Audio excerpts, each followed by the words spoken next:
Suspended police constable Nita Chaudhary મુદ્દે હાઈકોર્ટમાં સુનાવણી હાથ ધરવામાં આવી છે। હાઈકોર્ટ સમક્ષ નીતા ચૌધરીના વકીલની રજૂઆત। સમગ્ર કેસમાં નીતા ચૌધરી નિર્દોષ છે। નીતા ચૌધરીને અધિકારીઓ દ્વારા કેટલાક કામ સોંપાયા હતા।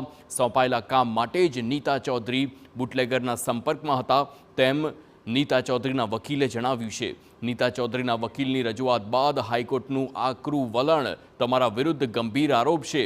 કો પેસેન્જરનો સવાલ નથી। જો તમે નિર્દોષ જ હતા તો અત્યાર સુધી કેમ ભાગતા હતા? શું તમે બુટલેગર સાથે ફરજ નિભાવી રહ્યા હતા? શું તમે બુટલેગરને સલામત પેસેજ આપી રહ્યા છો? શું તમારી ફરજ નહોતી કે પોલીસ પર ગાડી ચડાવનારને રોકો? જેની સાથે તમે ફરી રહ્યા હતા તેના વિરુદ્ધ 22 ગુના દાખલ છે। તમે CIDમાં છો। તમને ખ્યાલ હોવો જોઈએ કે આ સામાન્ય વ્યક્તિ નહીં, આરોપી છે। બુટલેગર સાથેની વાતચીતના 187થી વધુ ફોન કોલ મળ્યા છે। નીતા વિરુદ્ધ પુરાવા સહિતની સત્યતા મામલે સોગંદનામું કરવા આદેશ આપવામાં આવ્યો છે। સમગ્ર મામલે આગામી 25 જુલાઈએ હાથ ધરાશે વધુ સુનાવણી।